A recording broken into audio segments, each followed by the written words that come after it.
on that fateful day.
You didn't actually think you were the only inhabited planet in the universe.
Yeah, we are live.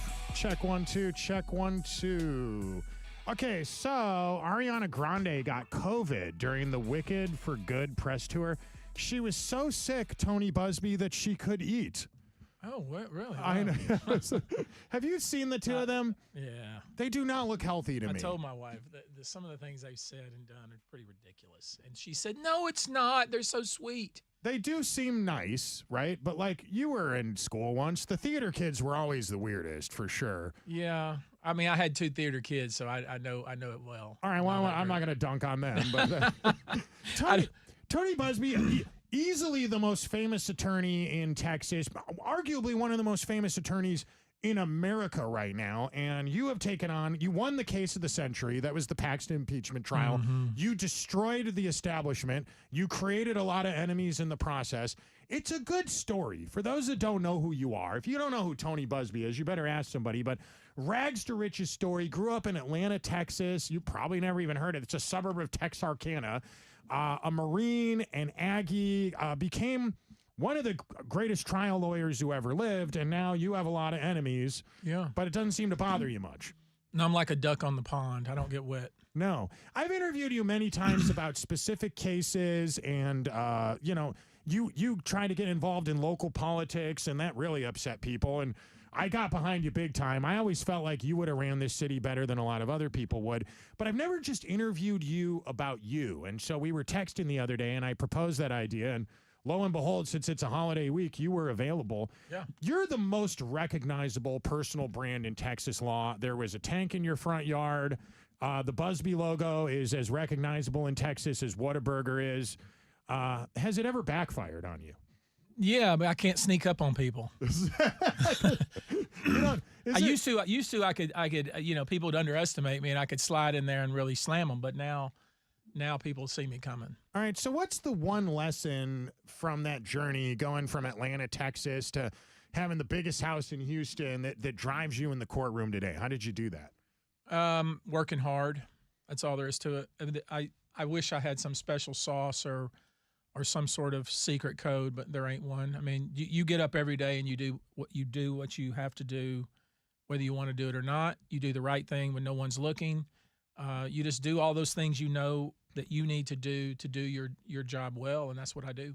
People often think of the impeachment trial as having ended when the Senate acquitted him, but you've called it the biggest courtroom win of your career. There's a famous moment where your opponent, Rusty Hardin, accidentally rests his case. That clip got watched millions of times on the internet. If I was a law school professor, that's a thing I would show people. You were stunned. It was almost like your opponent accidentally dunked on his own hoop. Yeah. Can you speak to that a little bit? And the thing is, I was talking to General Paxton about that the other day, and he was like, man, he was watching, of course, from afar, and he was surprised that happened. And, I was looking for any way to get under Hardin's skin, to be honest.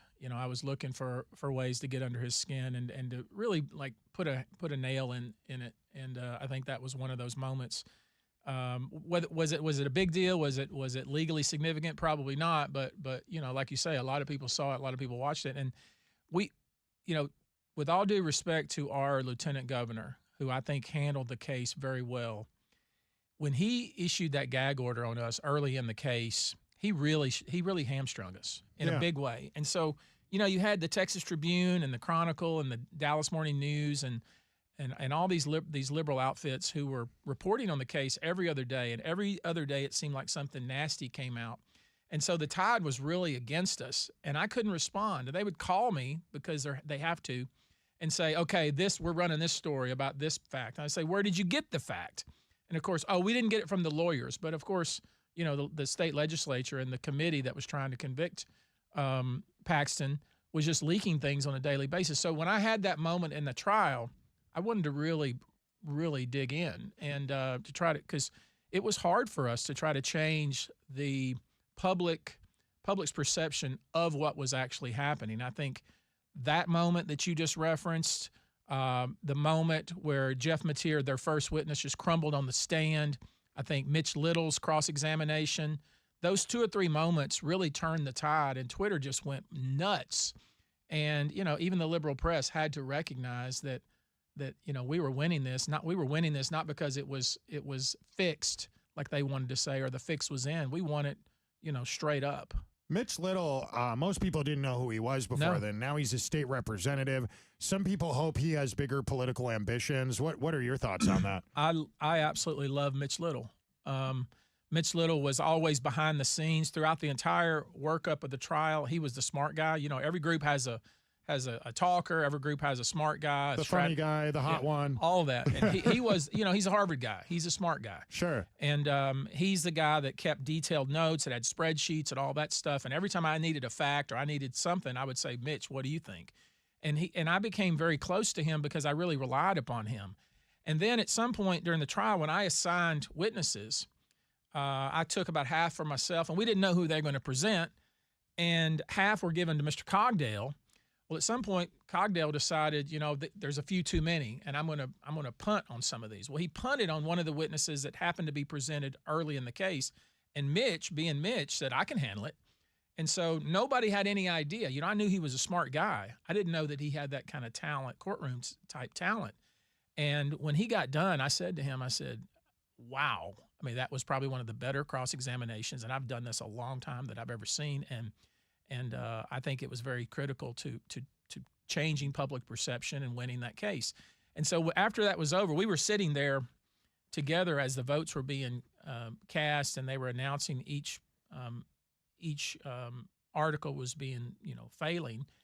And I sent him I put a little Post-it note. I said, we just won the trial of the century, buddy. 100%.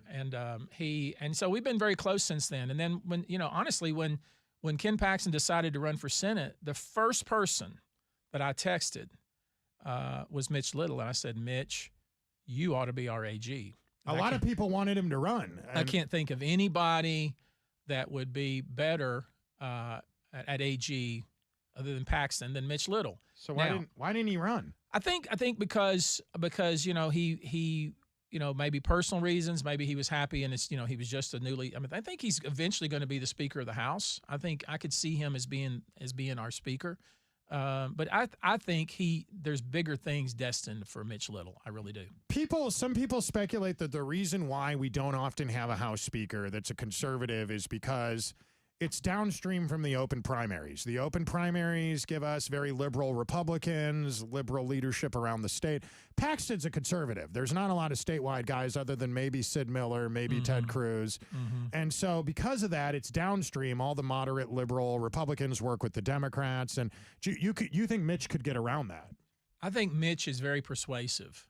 I think Mitch is willing to work with people, but I think he's got some very core principles that he sticks by. And I think everybody knows that. He would be amazing. I think he should be the Speaker. I mean, I think he's going to be something. I mean, I'm not suggesting that what he's doing now is not super important, because I think he was very influential in some of the issues that came up in the State House. I mean, there were several times I texted him and I'd be like, hey, man, I'm concerned about this. And he's like, hey, I got this.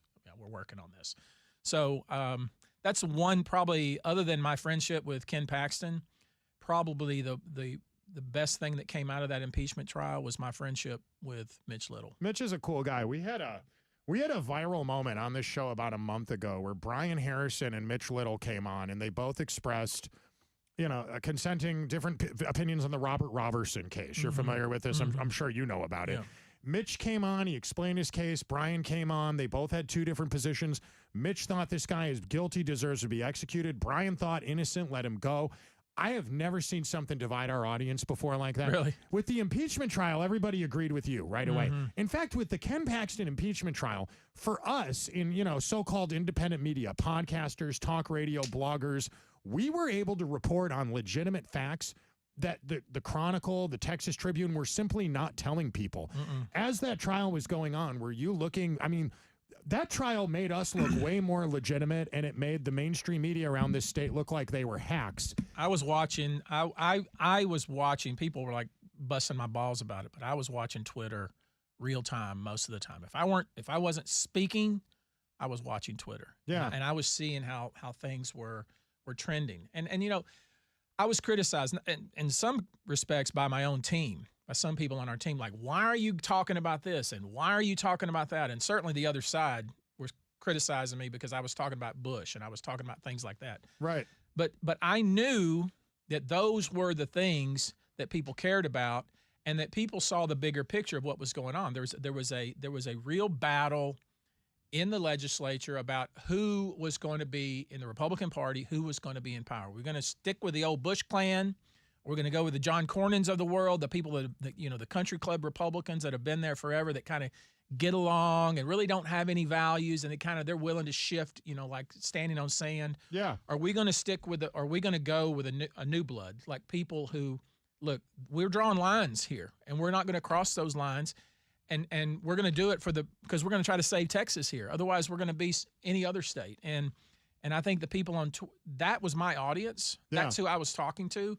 And sometimes, when I said the Bush era in Texas ends today, which actually came from Ken Paxton, he's the one that we talked about that. I love that. And I just articulated it.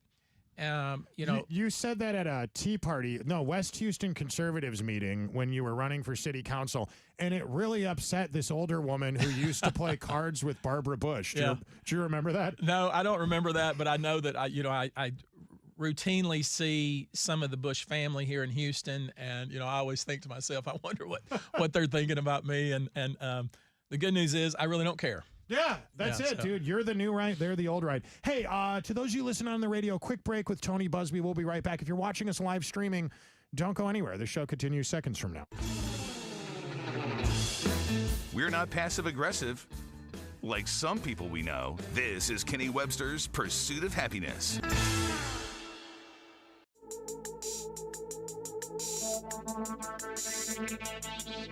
All right, we are back right now with Tony Buzbee, part 2 of this interview. Can we talk about Houston for just a minute? Yeah. You are a guy, I remember back in 2019, you ran for mayor. Yep. People were mad at me for getting behind me and saying, guys, Bill's a nice guy, Bill King, he's not going to win, he's not...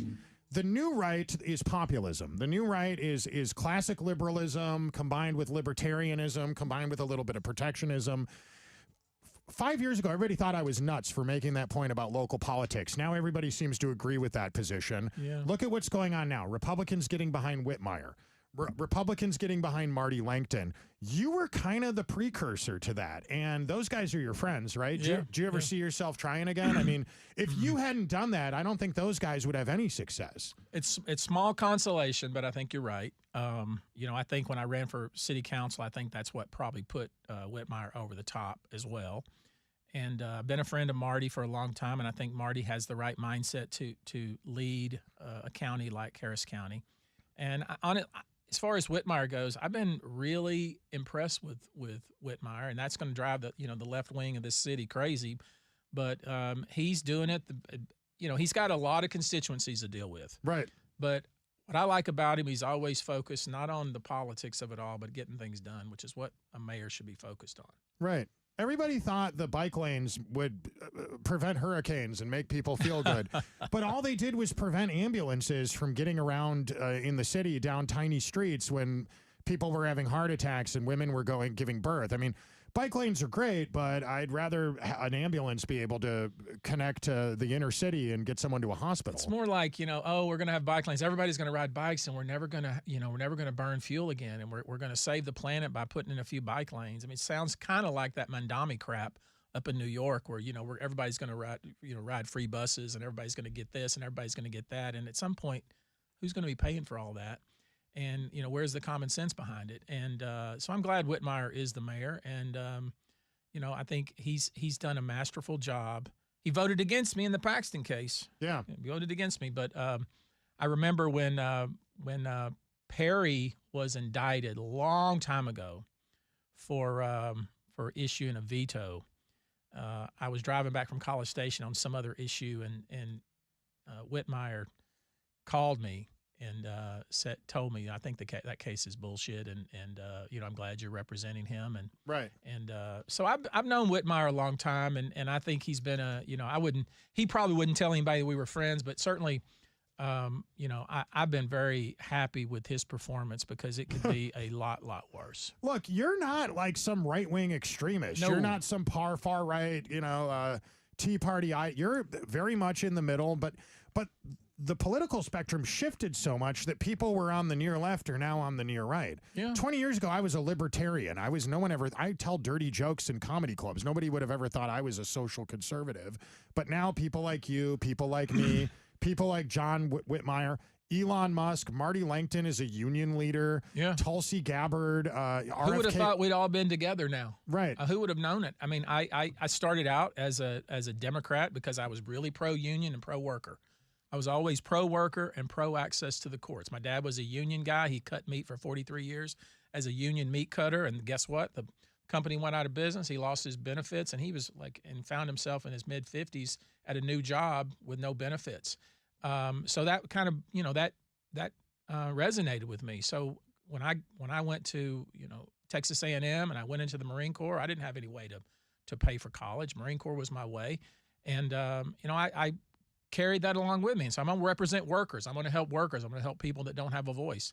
I think most of those kind of people now, they're in the Republican Party to the extent whatever the Republican Party is. I think that people that are more populist, people who want government, we're not so tied with all these crazy fringe issues that just divide us. We're more into look, let's protect America. Let's protect Texas. Let's protect our way of life.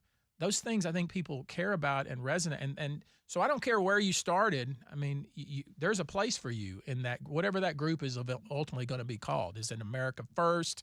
Is it, I don't know what it is. Texas First, Houston Texas First, yeah. Whatever it is. I don't know what it is, but I do know that there's certain things to me that seem wrong, and there's certain things to me that seem right. People that don't look at your career, your legal work up close from a distance will just hear some third party, somebody else's take on it. They're like, oh, this guy's another hack lawyer. He's just trying to take down celebrities or whatever.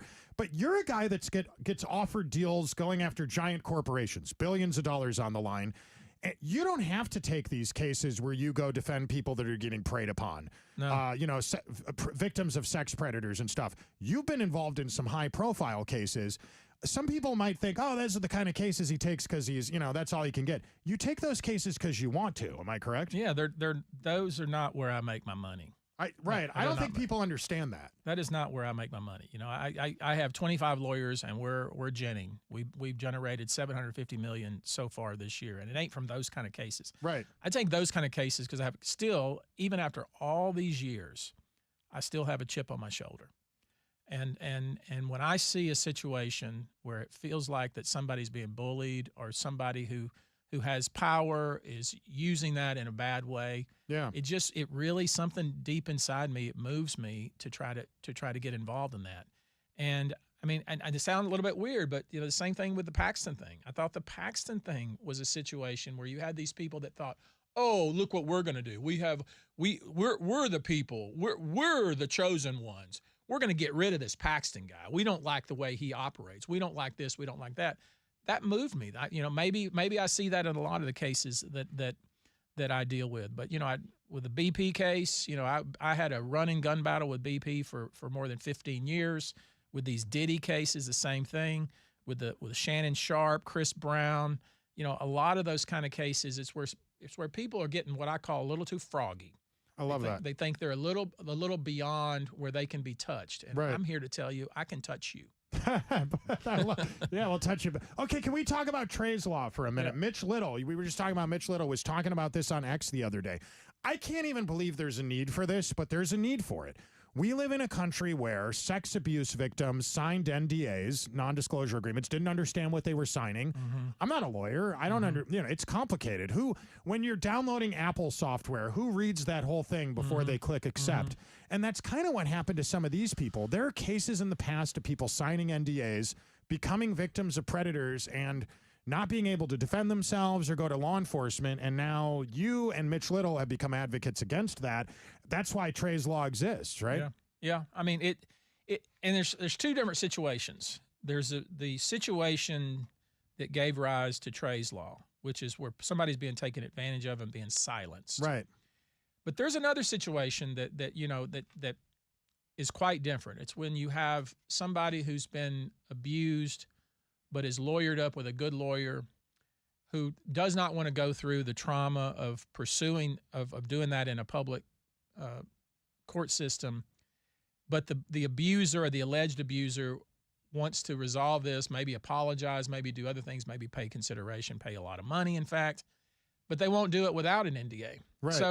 So the law is good. I like the law, but it also is going to make it difficult because somebody say, why am I paying you for an NDA? Because it's never be enforceable. Sure. So I look at it from both sides because right now, at any one time across the United States, I probably have 150 cases that no one will ever hear about against celebrities, people that you would know, politicians you might know, billionaires you might know, that people come to me and say, look, this is what happened to me, but I don't want to be put through the grinder. Because when you step up and you say, this happened to me, you're going to be nightmare. You're going to be put through the grinder. They're going to with a microscope go into your background since you were a child. And it's tough. And but the person with the power, the person with the money, the person that committed these things, these crimes, when you really back them into a corner, they're going to say, okay, I'll apologize, I'll do this, I'll go to counseling, but I want an NDA, I'll pay, I want an NDA. And now in Texas, that NDA may not be something that's even that they can even pay for. So there's another side to that. And so I'm still trying to get my head around right now the consequences of that law are going to impact my practice, because like I say, right now, more than 100 different types of cases and you would be shocked if I were to tell you how many cases I've resolved on the QT that the client felt it was smart to resolve it. And they felt made whole, if you will. They felt like they got an apology, all this stuff.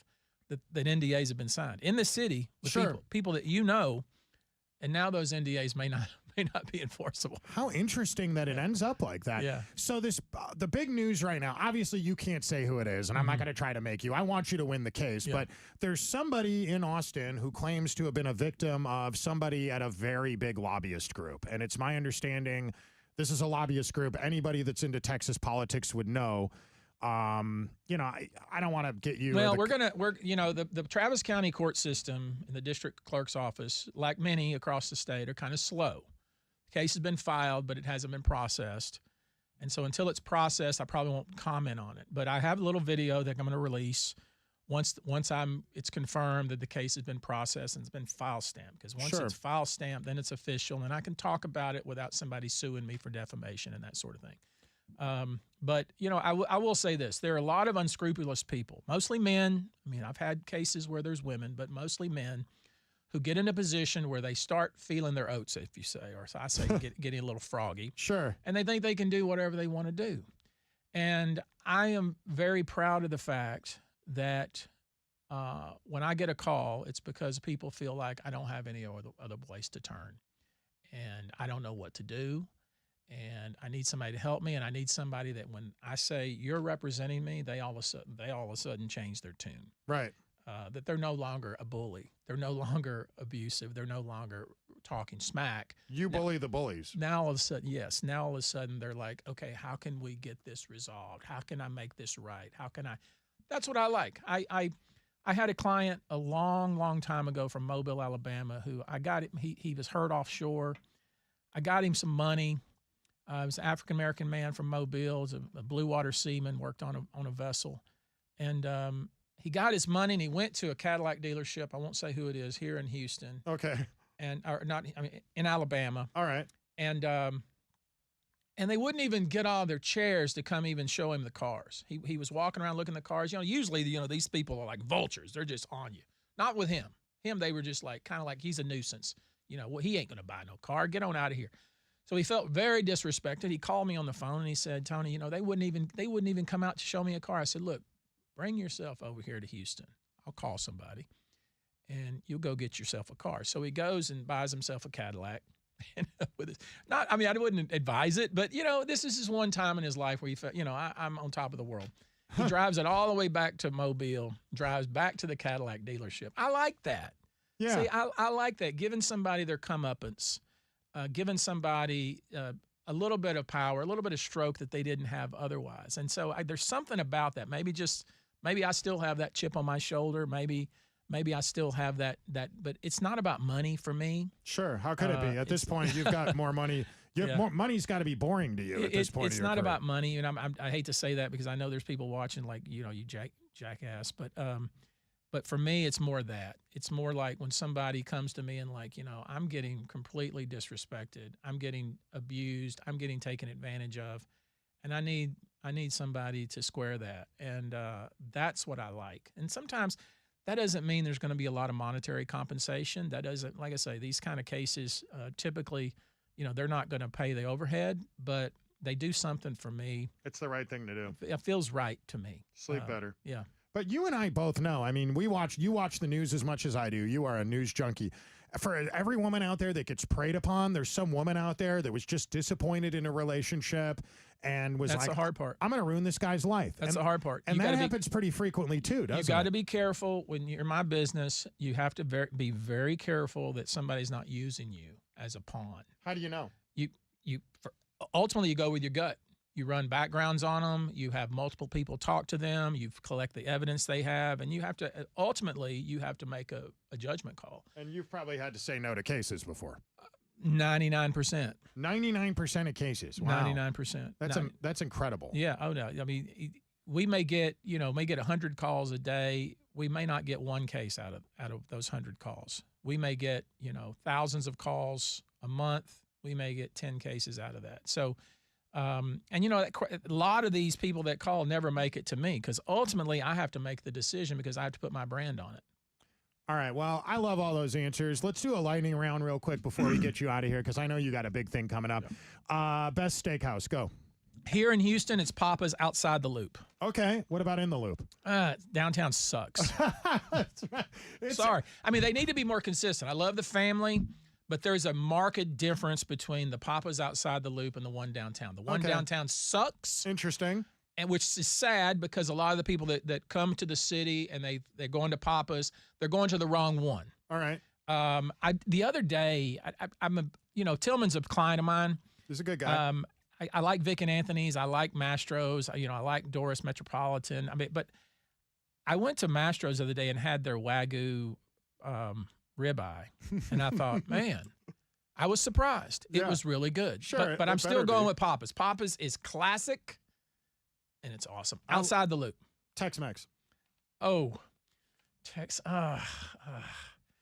the easy answer is El Tiempo. That's easy, or the Nympha's on Washington. Sure. Those are old school. That's when my wife says I really want good Tex-Mex. We always go to Nympha's on Washington. Where is your new money? Your wife is probably from the most famous old money restaurant in Texas. Totally old money. What do you two agree on? Most things. Most things. Yeah. Believe it or not, maybe because she's a lot younger than me, and she's still a lot more mature than me. But science seems to suggest that often works better for men and women. It's the opposite of what feminists would have us believe. Yeah, I know. All right. How about this one? You got the tank. You got the helicopter. What's the next bigger than life purchase on your wish list? Is there anything? No, I got a book coming out I'm really excited about that I'm working on. Tony, we're good at selling books. Call into the morning show sometime. When it comes out, I will. I got two because the editor cut out half of what I wrote, and so I'm making a second book from what he cut. But that's really what I'm excited about right now. I've taught a class at Texas A&M Law School that I just finished up. I'm going to teach another class at South Texas College of Law. I've been doing a lot of that. I've been doing a podcast, as you know. Thank you. I keep forgetting. I want to promote that. The reason I invited Tony on this show today, Tony interviewed the greatest attorney general in Texas history, maybe in America, Ken Paxton, a regular guest on our morning show. If you have not seen Tony's interview yet with Paxton, it is a must. How do people find your podcast?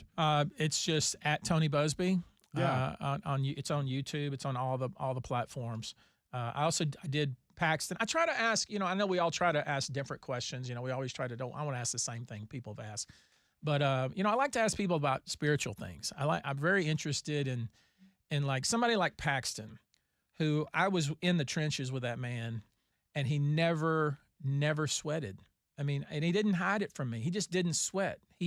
He has an internal resolve, and I'm very interested in that kind of thing. Like he doesn't get anxious.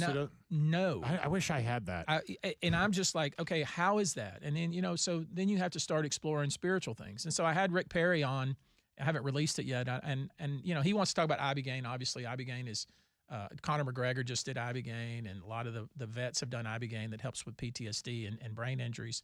And I said, look, I'm gonna give you 15 minutes on that, but we're gonna talk about stuff that I've never, as your friend, never asked you about. Like, how do you know there's a God? I mean, you all these politicians go around and talk about God, but how do you really know that? And, Right.